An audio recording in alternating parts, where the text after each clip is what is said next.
Hey everyone, my name is Eric Bahn. I'm one of the co-founders here at Hustle Fund, and welcome to today's session, which is called Best Practices to Raise Remote. So the world is recovering, but there are some things that I'm hoping do not come back from the pre-COVID days.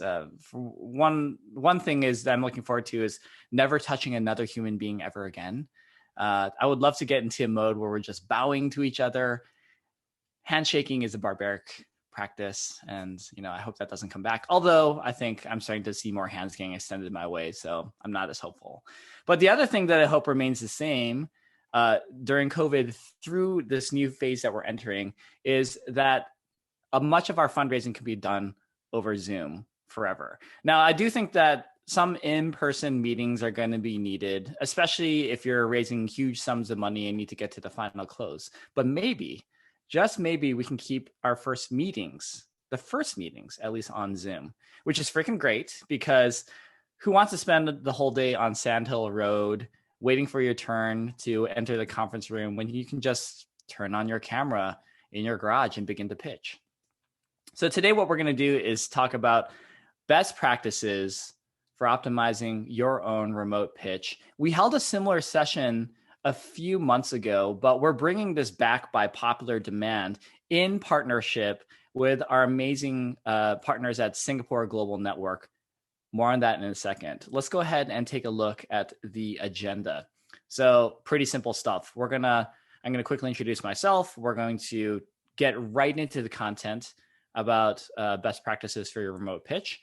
We have a little bit of bonus material as well about talking about the fundraise strategy itself. That's kind of more meta to just pitching in general. And then finally, we're going to leave plenty of time for questions at the very end. And in order to do that, we are asking that you please put your questions in the Q&A box of this Zoom panel, not the chat.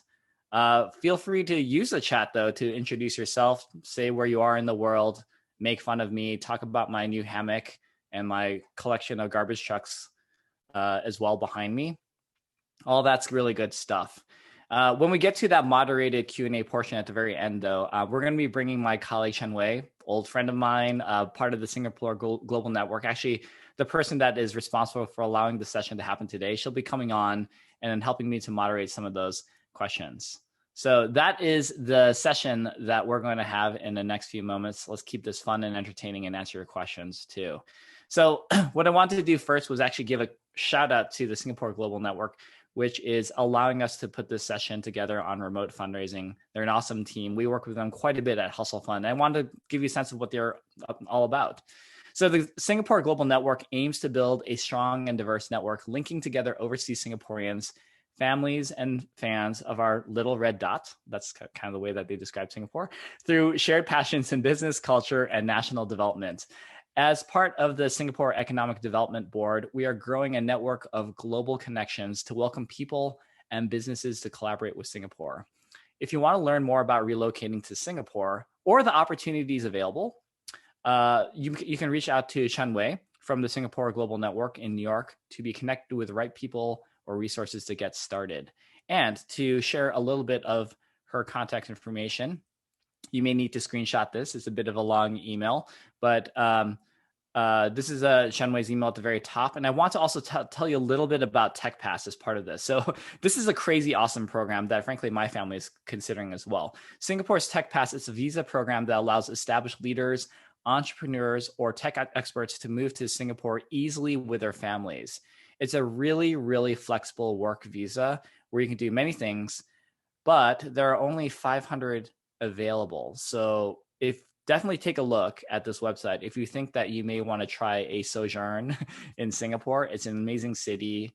The government's incredible. The people are incredible. Food is incredible as well. Everything's incredible there. I like to go out there at least 2 times per year. So that's the Singapore Tech Pass. Okay.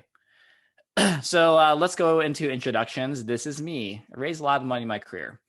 And let's talk about the current state of VC fundraising. So I made this slide, frankly, a couple months ago when we're deeper into the pandemic, but it's all about Zoom, right? I mean, everyone's on the platform all day long. I have probably 10 Zoom meetings all day long talking to founders. And it's working, frankly. So some of the norms around like we have to do all meetings in person, I need to like have a long dinner with you and all that stuff. Some of these old norms of the past economy pre-COVID have essentially been shedded into this new norm, which is it's totally cool to jump onto the Zoom, learn about the opportunities and transact in this manner. And I do think that this is going to persist long after COVID has expired. So let's talk about delivering an awesome Zoom pitch. We're going to just get right into it. So what I like to do is I'm actually going to stop sharing for a second. I wonder if I can do that. Stop sharing. Oh, there it is. And I'm going to give you a little tour of my garage, okay, just to give you a sense of the setup. I'll come back to the slides and we're going to talk through each of those components because we're going to start with the mechanics of what your Zoom pitch setup should look like. And then we'll talk a little bit more about the strategy behind it. All right, so here we go. Welcome to my garage. This is actually not a Zoom background. This is my life in the San Francisco Bay Area. So let me show you how I set this all up. All right, here we go, moving the camera. You can see like I have a very interesting kind of setup here. And I'm actually standing, by the way, yes, I'm wearing joggers right now because, it's still pandemic. It's okay, right? It's just got to be business on top, right? This is a t-shirt. So I'm actually standing right now. I have this little wobbly chair here. I'm actually standing right now on a treadmill. I don't this is, by the way, not necessary for a Zoom pitch, but I want to show you what my screen looks like. So this is part one, right? Which is I have my slide here that I'm sharing. I have some notes here. And then you can notice the position of the Zoom right now. Like it's not full screen, it's very high up top. And the reason why I do that is because I want to have eye contact with you, and having my notes, all the stuff that's very important above the fold on my screen is really critical, right? To make it feel very natural. Now, it may not look that natural to just stare right into the camera like I'm doing right now, but it feels like eye contact, right? So that's something that I hope that you all get used to, is this kind of best practice. Some other things, though, that are a little more interesting in terms of mechanics. So I have this nice lighting here. It's a cheap Alibaba light that costs like $5, right? Whatever. I have a giant clock at the very top here. I literally searched for giant clock on Amazon, and then I got the biggest one up there. The reason why I like this is it gives me a chance to kind of check the time. Sometimes like when you're in full screen mode or have to do other things, you can't see it on your computer. So making sure that you're mindful of time is very important for an effective pitch. And then last but not least is my condenser microphone here. So I got this on this nice little swivel arm. I have a spider mount, which is unnecessary, but I have a really, really nice audio setup here. This is just a AT2020 Audio-Technica condenser microphone. It's 13 years old, I think, but it works great. I think I sound awesome. All right, let me put this back, and then let me reshare the screen again. That gives you the little tour of the garage there. So let's go ahead and go back to the slides. All right, let's kind of review some of these things. Again, we're going to talk about mechanics and then really get into the strategy of the presentation itself. So camera position right in front of me, a little bit higher. So like, get this like cool double chin thing going on here. Like it's my best look, right? Looking up slightly higher than where I am. My Zoom video, I'm looking at myself actually right now, is oriented so it looks like I'm basically eye contacting with the camera. So that's the right kind of camera position. I have this nice little ViewSonic monitor that goes up and down like this too. So I can make sure that if I'm standing or sitting on my stool, it's always at the right level. I always like to stand though, it gives me more energy. Lighting, we kind of talked about. Anything kind of cheap is fine. People do ring lights, but I think it's unnecessary. You don't need to spend more than 10 minutes or $10 or $15 on your lighting. And then of course the sound. So the sound is actually the most important thing. Okay, so if you have bad quality camera, I'll talk about the camera for a second, or anything else. Like if you have $100 to spend $99 of it on a really, really good microphone, because bad sound is unforgivable. Bad video is sort of forgivable. All right. So I'm using a Logitech 1080p camera right now. It was relatively cheap. I think it cost me $27. I don't like to expend money in terms of cameras. I'm not like Gary Tan, who has like these beautiful bokeh effects. And it feels like he's right in your living room. I think it's a little bit unnecessary in terms of dollars spent. So again, it's all about the sound. Okay, let's talk about this second area. So I think it's very important to stare at yourself when you're giving your pitch. Okay, the reason why is that it gives you a reminder to smile more. And this is actually something that is not as common as you think in terms of pitches. Like founders don't smile that much oftentimes when they're in a pitch with me. Maybe it's because they're like, oh shit, I got to deal with Eric again, right? And I've just put everyone in a bad mood. But I think it's just like, this is serious business. You're trying to transact for real money. So I can understand if it feels like a staid kind of like serious activity here, but people like other people who smile more, right? And it's a nice reminder when you're looking at yourself to just do it. So I sort of take from, I'm not an actor or anything like that, but I've read a book on acting. And what I learned about TV acting is, or movie acting is you got to make everything 10% more, right? So like smile like 10% more than you normally would. This actually looks kind of natural the way I'm smiling right now. I can tell you it feels very unnatural, but like just remind yourself that, right? When you're speaking, also modulate your voice higher and lower, right? I mean, like 10% more, 10% less. It's that kind of thing actually will feel pretty natural as well when you're coming through your Zoom meeting. So smiling begets smiling. That's sort of like the imprinting of the behavior part on that second bullet, first sub bullet.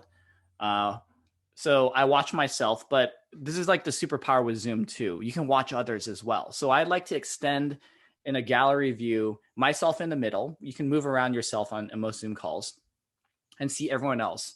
And this is actually the superpower that Zoom offers. That's even better than pitching in person, is you can see everyone's faces. So if you're in like an all partner meeting right now or pitching to several people at once, it's very easy to get a sense and read of the room.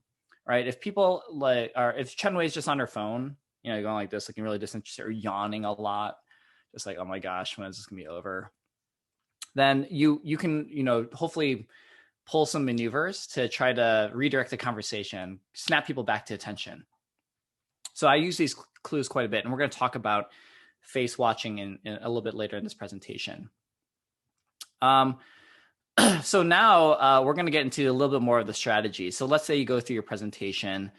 I do think that there is a little bit of hygiene that makes Zoom fundraising very effective, which is have a template ready, pre-programmed into your superhuman email client, your Gmail, whatever you use, that provides your full deck, that provides any interesting data if you have like a data room or some forecasting model or so forth, a quick blurb about yourself.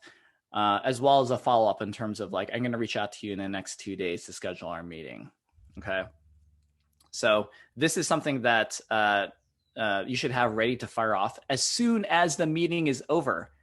And I have to tell you that it's really impressive when founders are super quick to respond. It tends to be a really good leading indicator for me of a team that just seems to be on top of their organization. And I can attest that other VCs are impressed as well. I kind of missed, I think, the big point in terms of the second bullet, which is avoiding a deck. So when I pitch, every time I fundraise, I never use a deck. And this goes back to watching the faces. I don't want to be distracting my listeners with a deck that only has a singular linear story that isn't mutable. I find that's actually starts where people can lose attention. They stop listening to you. They start reading things. So that's something I like to avoid. Instead, I want to deliver my pitch always just like this into the screen, pretend there are no slides running right now. And this allows me to, again, do those kinds of micro pivots. So let's talk about this. So if I notice that Chen Wei is like starting to nod her head when I talk about like, and this is why Hustle Fund wants to invest much more into Singapore, and I'm starting to see these cues. People have very terrible poker faces, by the way. And I'm seeing that, then I can start to like dig in a little bit more deeply. Maybe I'll tell a story about a founder I recently invested in Singapore, right? Or like what I love about, going there every October for F1 and like how excited I am to see Max Verstappen overtake Lewis Hamilton, hopefully, and the Singapore F1 on October 3rd. It's going to be crazy if she's an F1 fan, whatever. Or like if I start to see her, just her eyes glazing over as I was talking about F1, maybe I got to talk about something else. to snap the attention back. Again, it's way easier to do this when you don't have slides in front of you. Okay, so jumping back, so have all those materials ready to share after your presentation so people have it as a reference that's shareable within their team and so forth. And I really like when founders do this. And I highly suggest that you get into this practice, even though it feels really awkward. In the meeting, pull up your calendar and schedule the next call. Okay. So I think that, you got to be responsible for driving the momentum of your fundraise process. And the best way to do that is to own the schedule. Don't like have jerk VC Eric say like, yeah, we'll let you know what we think. All right. It's not good enough. It's like, no, like I'm moving a pretty fast process here. And I really think we should get in the calendar next 2 days. How does Wednesday look for you? All right. Try to do that as best as possible. If you run out of time and you can't do it, then in the follow-up email that you're going to send after your pitch, make sure that you make it clear that I am going to follow up with you in 2 days to schedule, right? If I don't hear back from you, but I think we should meet on Wednesday. You got to go very, very aggressive on that scheduling. And this is, I think, one of the top mistakes that founders are making in their pitch. Okay, so, or I guess in their pitch process. So we talked about equipment, some of the mechanics. We talked about like, I guess my thesis of just like, avoid a deck, look at yourself, smile, micro pivot your story around as you see people's attention waver. And then the hygiene of following up.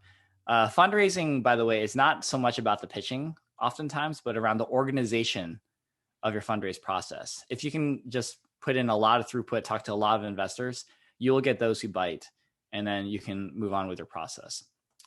Okay.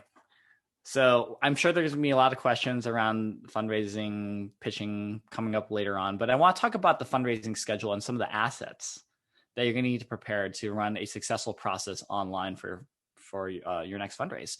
So let's talk about this 2-week process for running your fundraise. I'm a big believer that a good fundraising process should not be done ad hoc. Like, like random investor Chunwei just reached out to me.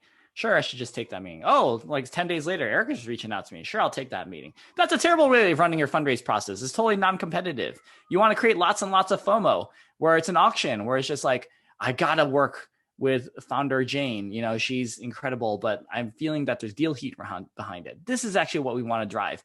And I'm a big believer that it should be done in a tight timeline, 2 weeks. So this is how we're going to do it. So a few days before the 2 weeks starts. So it's not quite 2 weeks. It's maybe like 17 days, right? The Thursday before, at this time, you have a big, big list of investor targets full of VC funds, angels, anyone that you think would want to give you some money. And you have figured out like who can give you the warm introductions, right? Maybe it's other founder friends. It could be existing investors, your mom and dad. It doesn't matter. Ideally, you want to get warm introductions from someone within your network who can serve it if possible. If you have to go cold, it's fine. But, do your best to see whether there's any warm connections there. So all that's lined up. And what you're going to do is have your network blast off all the introductions on a Thursday night.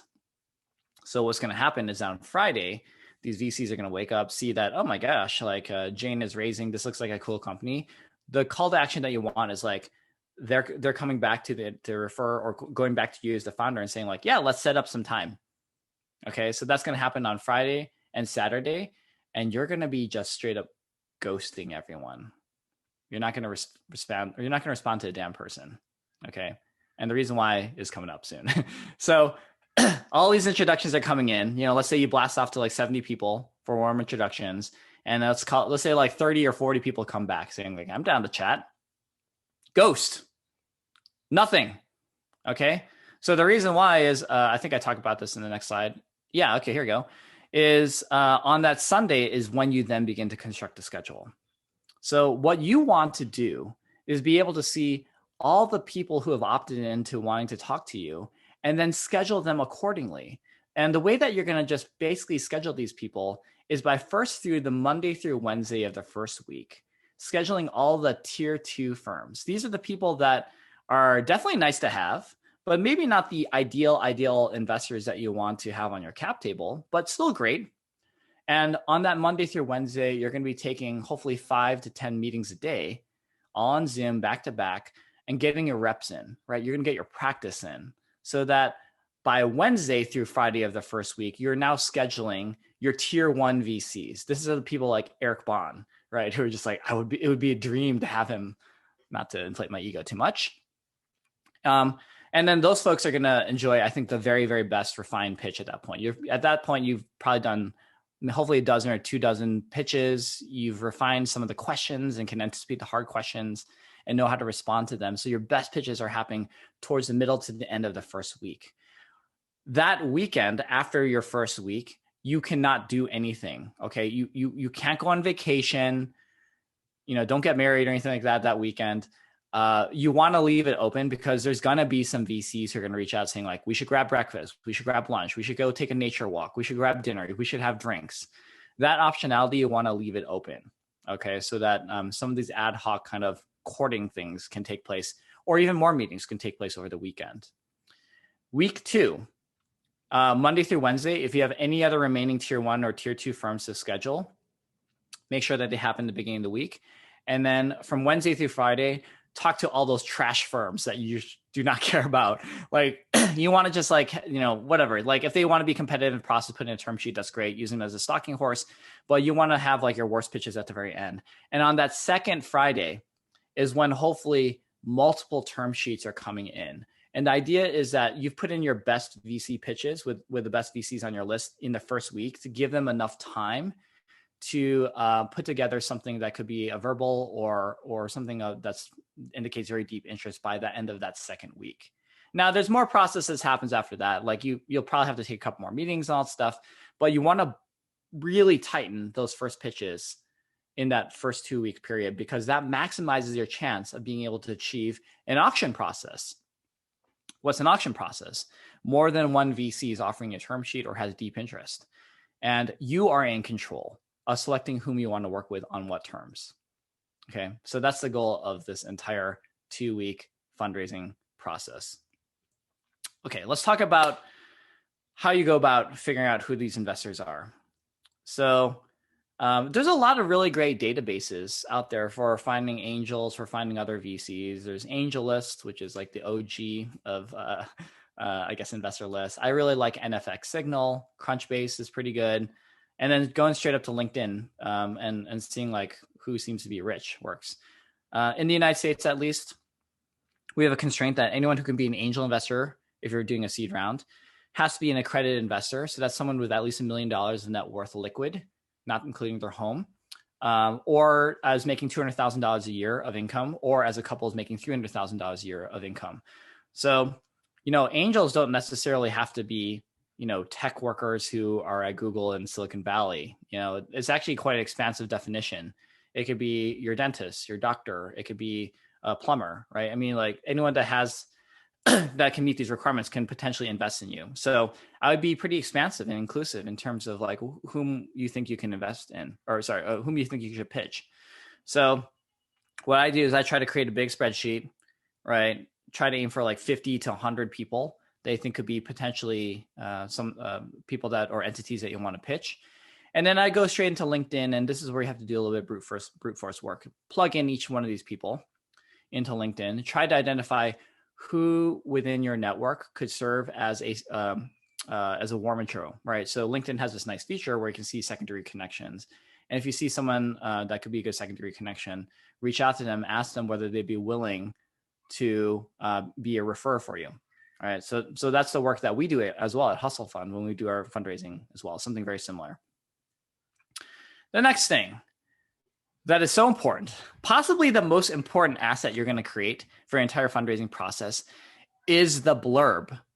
Okay, the blurb is like this really, really fast summary that provides like a zeitgeist 60% view of what your company is all about that your referrer can forward along in like under 2 seconds. So if founder Chen Wei is like, Eric, I need you to introduce me to these like 11 people.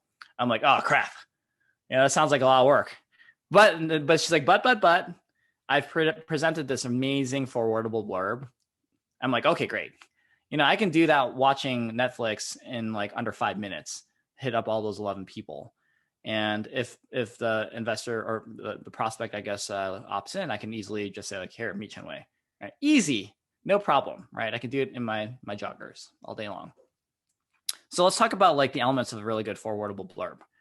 So this is an example that I just straight up made up for a SaaS platform, but it's very chill. It's like, hey, name a person who can be a referrer.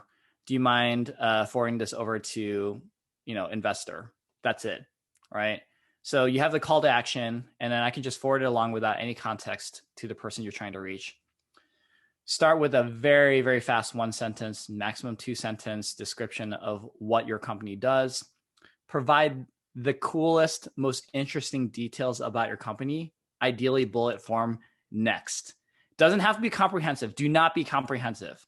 Okay, do not teach me about the market, whatever. Just talk about like whatever 1 to 2 things look really cool, or 3 things, right? We're making a lot of money, or we just closed all these contracts, or we just hired like Bill Gates to serve as like our CEO or something like that. I think a team flex is always important to include. So if you have like relevant skills in this market, or have had exits, or just whatever, like that's kind of nice to know like whom you're working with.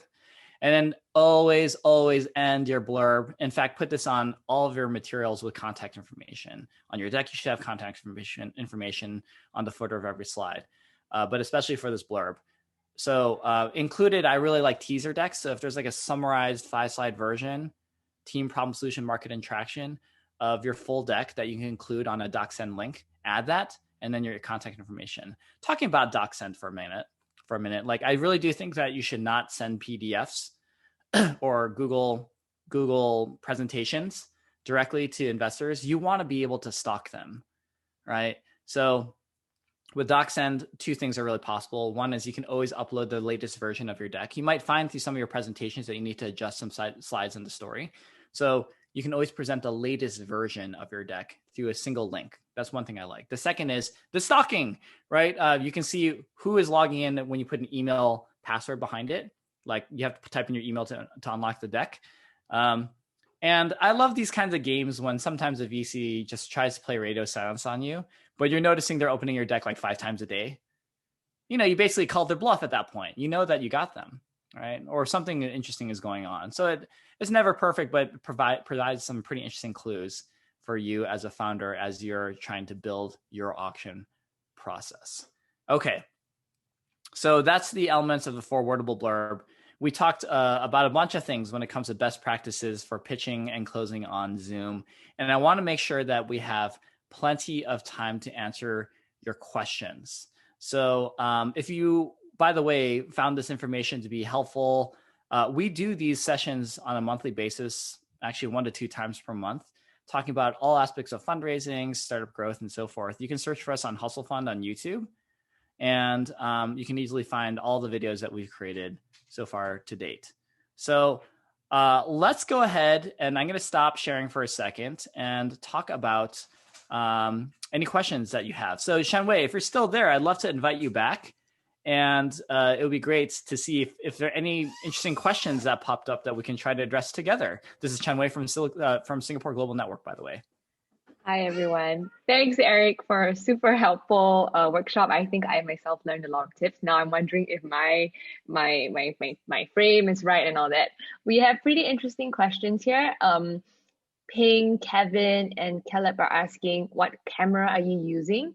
And your thoughts on how Zoom became the norm. And if you don't use Zoom, would that frustrate potential investors? All right, let me just write this down because I don't want to miss any of these. These are great questions, so thank you so much. So I am using a Logitech HD 1080p webcam. So if I had a mirror, I would just flash it to you. Maybe I can just take a quick picture of it and just show you what it looks like. My whole strategy was just like to, basically to go on to Wirecutter, which is my favorite tech reviews site. And then this is what literally we're looking at right now. If it captures the Zoom, it's very simple. And I didn't want to spend more than like $30 on it. So something that looks pretty clear where you can see my expressions is pretty much it, right? So don't go crazy on the camera. Now, these next two questions are fascinating. So how did Zoom become the norm? And then will it be frustrating? So let's talk through that a little bit. Um, I think so it's interesting because like Zoom had like this $10 billion market cap pre-COVID, is now worth, I think, well over $100 billion, I want to say, maybe like something very crazy during COVID. But it's weird because they're not like an early like teleconferencing system. There are incumbents like WebEx, GoToMeeting well before this. So why Zoom? I think that they won purely on two things. One is it's a very, very stable video conferencing system. So a lot of other video conferencing systems work on WebRTC, which is a very common protocol that Google Meet, a lot of others use. It is good and it's getting better, but it doesn't do very good compensation on things like audio. So if you meet me on a Google Meet, sometimes my sound from my computer actually gets picked up by my microphone and it sounds echoey. It's like a little bit janky. But also they just killed it when it came to user interface. Like you don't need to have a Zoom account. You just need to download the application, click, and it just begins. Some of those simple things just really worked. So will it be frustrating if you give a non-Zoom link to a VC? This is going to be kind of embarrassing because like, who am I? Like, I'm not like the king of the world here. You don't need to cater to my desires. But that said, please stick with Zoom. Just freaking do it. Microsoft Teams is really janky. It's just like is annoying for me to like set up the web browser, and I'm having some of the same WebRTC issues. They're similar with other platforms, and it's like for like Silicon Valley VCs, we're so like conditioned towards Zoom being like the best practice. It is like a little bit of a bummer when I get a Google Meet, right? I'm just like, oh, really?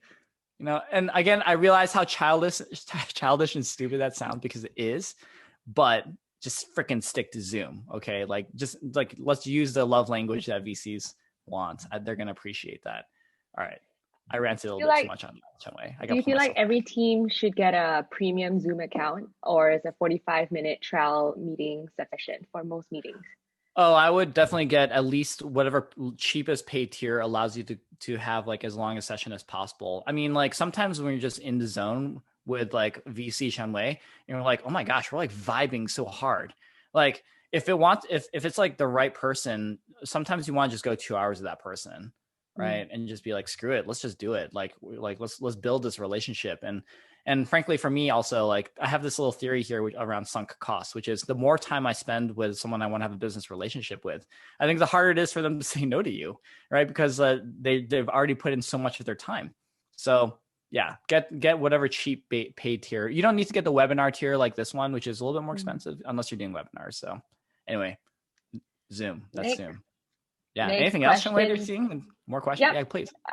From Manu. I often hear how you should get to know your investors ahead of time and understand if it's a good fit. How do you suggest that founders do this and build a relationship before the actual 2-week sprint of fundraising, especially if founders are sending cold emails? Yeah. Manu, very good question. So thank you for raising that. Yeah, you're right. You know, if you have an opportunity to do a little bit of research on the investor beforehand to determine fit, that's beneficial for everyone, right? What you might find in the course of that research is that you're wasting your time talking to Eric. Like perhaps you're trying to build like a asteroid mining startup, which sounds cool, but like Hustle, there's no way in hell like Hustle Fund's going to support that because we're like all software, right? So it helps you to save a little bit of time. Let's say that you are building like a software business and you're really deeply interested in working with myself or a VC that can support that sector that you're working on. Well, I mean, yeah, I mean, like you can have a little bit more data in terms of common ground on how you can sort of build rapport very quickly. So if you know me, you know that I work in my garage. I talk about my minivan a lot. Like my entire brand is basically trying to be everyone's dad. So I'm very like avuncular, I think, in terms of personality. So, you know, good dad jokes are something that are endearing to me, right? And by the way, women out there, make really great dad jokes too. So I don't want to make this any gender conforming. You should talk to Elizabeth and Sheehan. Their mom dad jokes are ridiculous, right? I guess like the best way to do this, frankly, that I know is Twitter. So Twitter is almost like I remember in high school in English class, they're like they said like the eyes are the windows to the soul. I think that's like a Shakespearean thing. Twitter is the window to the VC soul as well, right? So and most VCs are pretty active on Twitter these days because it's turning into be a necessary part of the branding process for any fund. So if you just go through, look at like the last month of what's being tweeted, that's very helpful. Now, in terms of establishing rapport, I also do think that beginning to engage VCs through Twitter is a pretty solid strategy as well.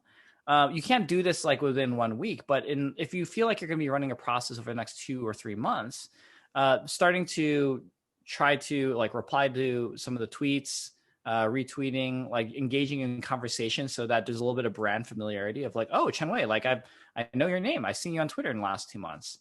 Again, it makes it a little harder for me to actually like reject the meeting because it's just like, I feel like we kind of know each other, right? That just seems rude. So that stuff really, really works well. So hopefully that this gives you some thoughts, but I do think that Twitter is like the most miraculous form right now for networking with investors, especially on the institutional end.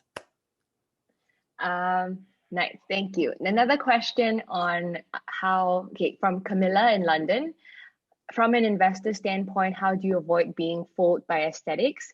So, and then from a founder's perspective, if I'm not the most charismatic speaker on Zoom, but I'm actually really good, how do I bring across that? And what if English is not my first language?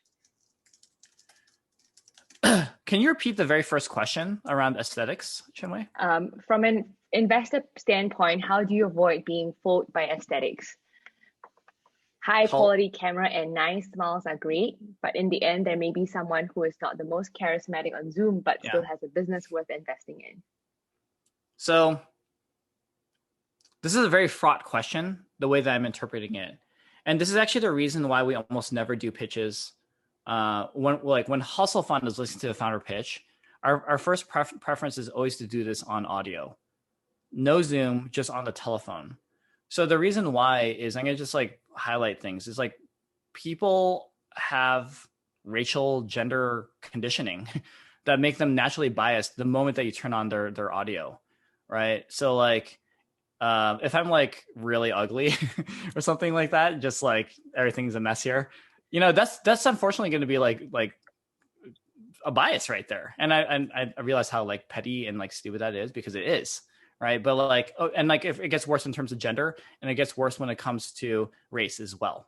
Right. Now, there's not much you can control for that because like it doesn't mean anything about your quality of being like an insanely good founder at all. But at Hustle Fund, our policy is try to do everything on audio first so we can just hear the pitch and the ideas and make our investment decision on that basis alone first. And then we can get into video and all the stuff as we're collaborating, of course. But there's that. So I just want to call this out, which is just there's a little bit of a conditioned bias when it comes to video always. So what do you do then to kind of counteract that bias? Well, we actually have a presentation on the Hustle Fund YouTube channel around putting together your pitch deck slides, titles. You can just search for Hustle Fund slide titles or something like that on YouTube. We did this actually a few weeks ago. And what we get really, really deep in terms of like slide construction and so forth. So for me, the place that I begin is like trying to understand the persona of the VC whom you're trying to pitch. And it's largely a pretty narrow trope. So imagine me, maybe like 4 inches taller. You know, I'm like 5'8" right now. On Tinder, I'm like 5'11", but like in reality, I'm like 5'8" right now, right? So white or Asian man, went to like a Stanford or Harvard, like maybe Stanford, Harvard Business School as well, worked at McKinsey, perhaps worked at like a top fund like Sequoia as a principal, and maybe it started his own, or usually his own fund after that. It's very, very indexed towards men, very, very indexed towards a very narrow group of men, who actually have a very similar kind of background here too. So what we talked about in the slide titles presentation was if you went through the analyst program of like a McKinsey or Boston Consulting Group or Bain. By the way, I was there for 3 months and then they fired me because I was so terrible. I just couldn't handle it.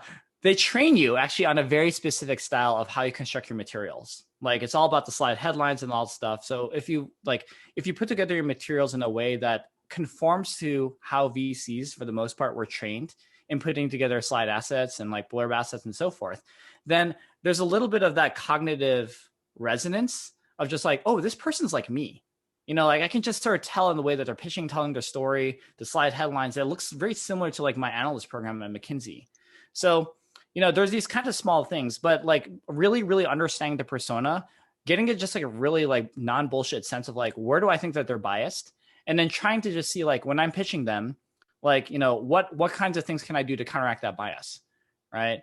So it's a very tricky subject that a lot of VCs don't like to talk about because we don't like to admit that there's racism and sexism in this industry, right? But that's something that is going to be true in Zoom pitching as well as in your in-person pitch as well. If you're a woman, don't like, and I'm kind of frankly speaking to like some of the experiences my wife has, who's a founder, like immediately reject anyone who's like, I'm going to meet you at the hotel lobby at 8 p.m. kind of stuff, or let's like grab drinks like late at night kind of. It's like, even if they want to give you money, why would you spend 10 years with such a creep? Right. So like, those kinds of things, like if it's too much in the extreme, then like, of course, like that should be an automatic no. There should be no price to that they can offer you. If it's more just like general racism and sexism, then like, again, like really, really try to understand a persona, really think about like, what are sort of like the counter transferences I can build into my pitch to just make it really quickly establish that I'm just like you. So I'm not sure if that really like fully addresses aesthetics, but that's actually where my head went. Let me try to talk about the charisma and then the first language part. So it really does help if you're a great storyteller, obviously, right? And that's something that will attract people. But that said, passion is something that is also a pretty great enabler too. Let's talk about like Elon Musk. I actually think he's a horrific storyteller, speaker.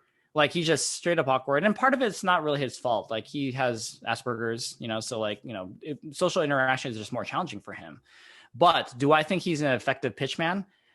1,000%. Like I think he's nearly as effective as like a Steve Jobs back then. Maybe not quite, but like getting close.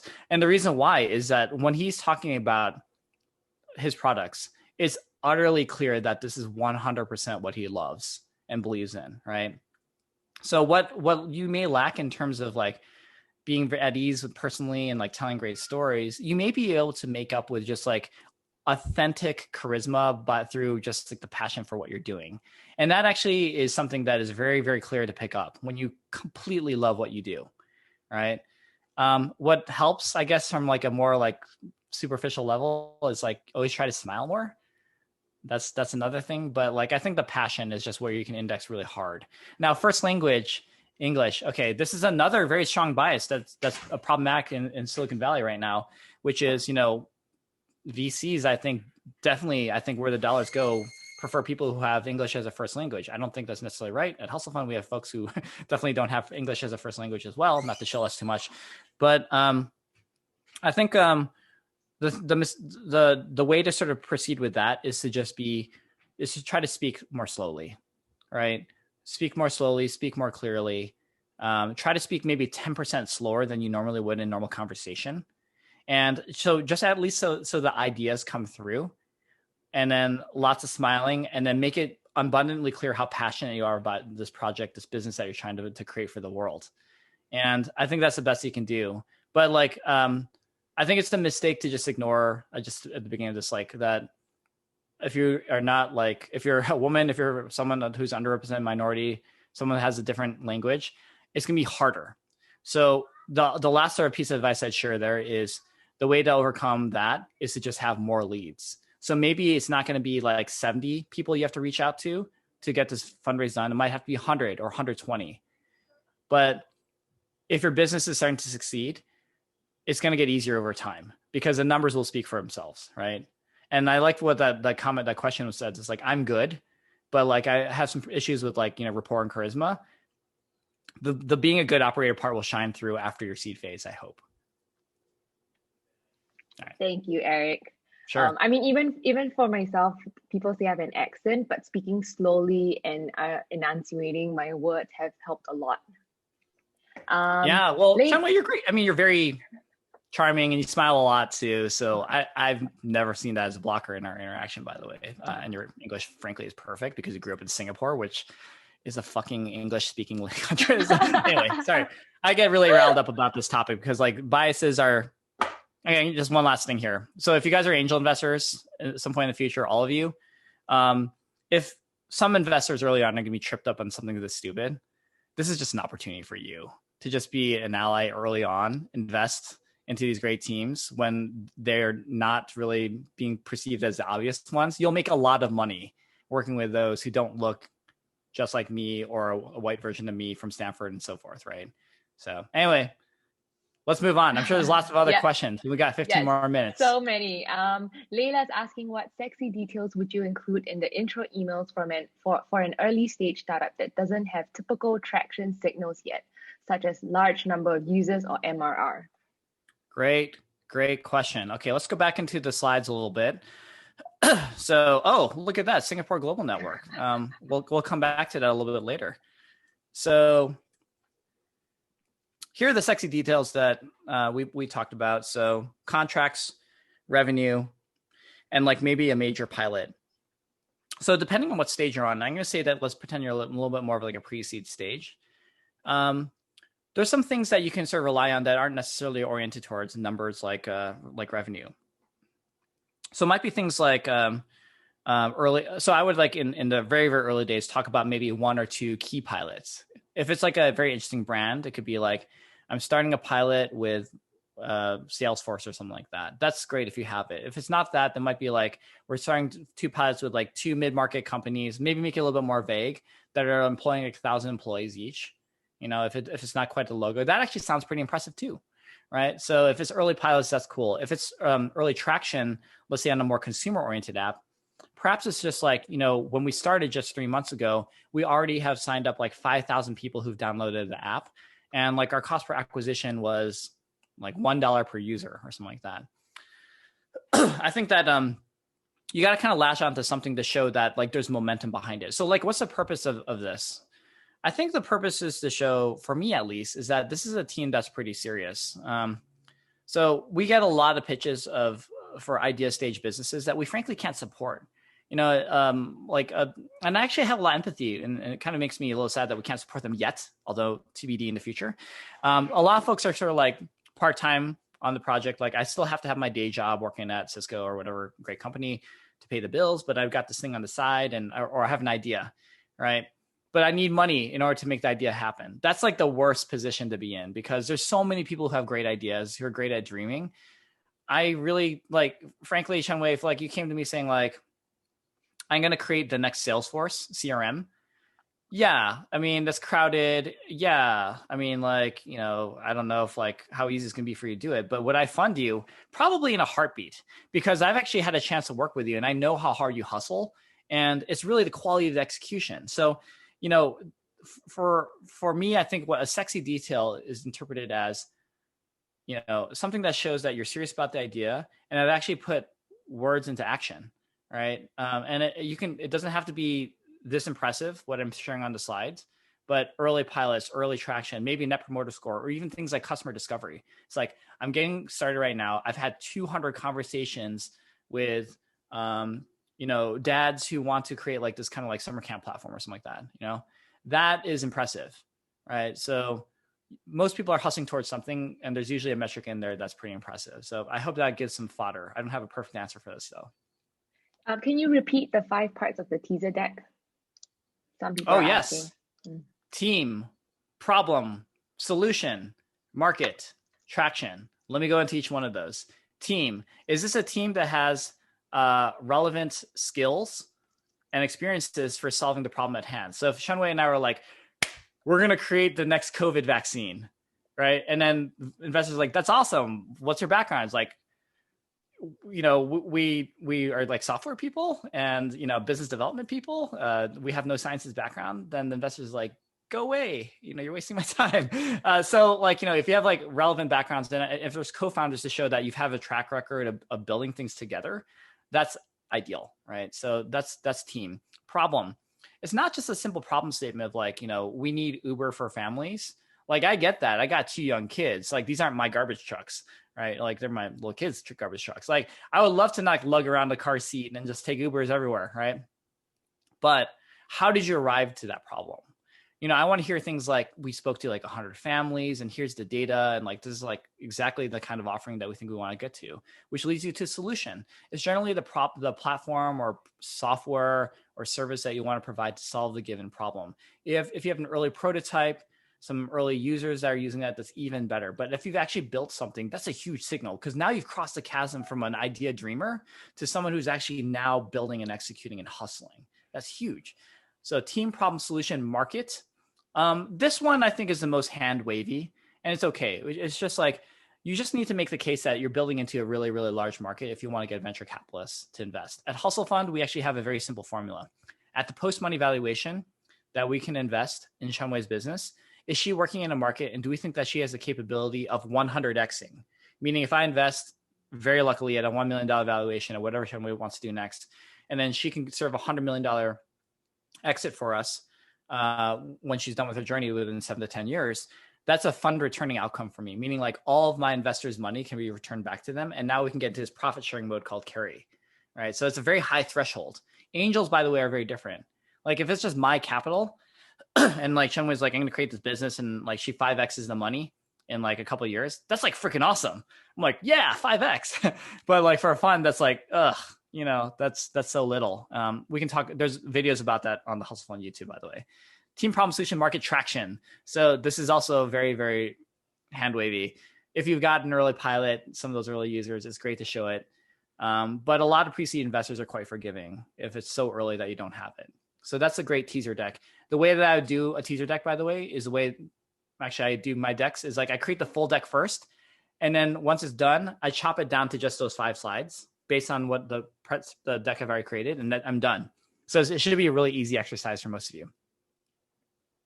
Thank you, Eric. Rahul's asking, how do remote follow-up meetings work and how to best close over the whole remote process? I missed the first part of that. How do remote what? Can you repeat that? How do remote follow-up meetings work? So this is where I'm like a little confused myself. So speaking for my fund, we do, since the history of Hustle Fund began, all of our investments online or on the phone. Like, we never, maybe like a dozen out of the 247 companies in our portfolio, we've met in person as part of, and like actually closed like that way. But we're not normal. So I'm not quite sure what happens after COVID. Again, like the way that we sort of framed today's presentation was in the context of first meetings. Like, how do you set up your equipment? How do you actually deliver a great initial meeting so that the outcome is not necessarily that Chunwei and Eric are ready to invest, but that they're ready to actually dig in further with you.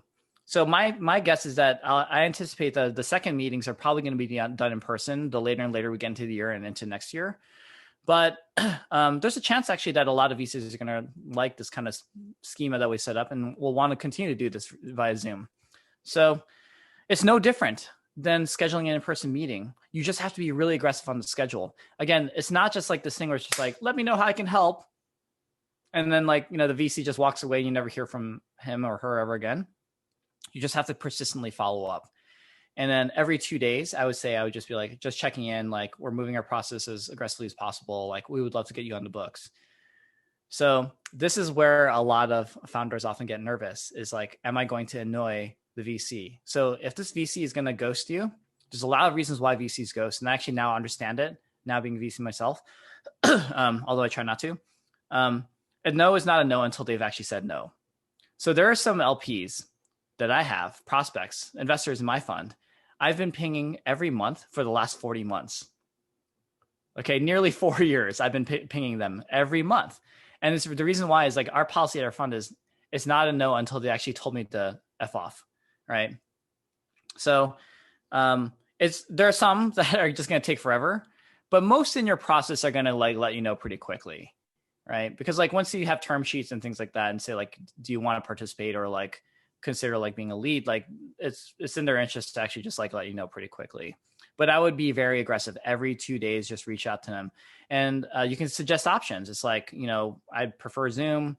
It's really easy. Or, if you're starting to see that a lot of people in San Francisco are willing to take your meeting, maybe you do schedule like a week to come out to actually do that final closing process in person, have lots of walks, lots of dinners, and so forth. One of the tricks I learned from a founder was just like, if she felt like things are moving very quickly, she would just make it up and say like, oh, I actually happen to be in San Francisco this weekend. Would you be down to speak? And then if the investor says yes, then she'd book her flight and just come out, right? So that works too. Okay. Should we do one or two more? I think we could probably sneak in two more, Cheng-Wei. I'll try to be quick. What if investors prefer you use pitch decks instead of just verbal? If someone is more visual as compared to verbal? Well, that's fine, but I think I would give people the option. I'd be like, hey, like I came prepared with a deck, but I kind of like just talking like regular people like this. Is that all right if we do this? Or if you prefer a pitch deck, let me know. Give them the option, right? But really try to do this without a deck if you can. The reason why is the power balance feels way more normal, right? Like when you're just like delivering a pitch, it just feels like, it's very easy to just sit back and listen and be like Caesar mode, like, yeah, I don't know about like as a VC. But when you're in a conversation, you're forcing them to engage, you have more power back, right? So yeah, try to give people the option, but I really, really strongly suggest verbal if you can do it. Okay. I don't think we can answer everyone's questions today, but if I'm just going to pick one more. Please. How far in advance should you plan your fundraising with respect to when you need the money to come in? After these 2 weeks, assuming you get interesting term sheets, how long would it take to actually get the funds? Yeah. So I'd say that it's going to be like another 3 weeks to 6 weeks in most cases. So so it really depends also. So if you're going to be doing a really early pre-seed or seed round where it's all done through Y Combinator safes, which is the norm, and that's how we do almost all of our deals, it's very fast. It's just like, okay, Eric, you agree. Here's like the safe, sign it, send me your $25,000 or whatever, right? And we're done. So a lot of early raises are actually really quick with no like post-closing process. If you're going to get like a term sheet though, with like a lead and it's a price round, maybe a little bit later on, then lawyers got to get involved. I mean, like there's going to be all sorts of little terms that you need a lawyer to work through. There might be some additional due diligence too, just like background checks to make sure that Eric isn't like an axe killer, or like just making sure that like we haven't cheated like our clients or anything like that. Like some of those kinds of hygiene things are really important too. So I would anticipate like after you accept a term sheet, it's going to be another 3 to 6 weeks. So plan accordingly. Don't have like 1 month of runway left. That's not a position of power, right? I mean, have at least 6 months, but even better is like, 8 months or 9 months, I'd say. That gives you a little bit more of a relaxed pace. And VCs are very good at sniffing out fear. If it's just like, if like I'm like pitching and like I have 45 days of cash left, no matter how charismatic or whatever I can be, Cheng-Wei is going to smell the desperation somehow. Like she'll figure it out. She's very smart. So yeah, I guess with that, we can leave it at that. And maybe Cheng-Wei, what we can do is just share again a little bit about Singapore Global Network. Just again, like we've been working very closely with Cheng-Wei and team at the Economic Development Board of Singapore, now with Singapore Global Network. It is a very, very special team that is hustling super hard on behalf of founders. Highly recommend that you check it out. And this Tech Pass thing is like freaking incredible, right? Like of all the places I want to live in the world, I think Singapore is very, very high up. If you haven't visited before, it is like looking into the future, like 50 years of like what a city should actually look like. Extremely well run, very, very safe, really, really oriented around innovation and early adoption.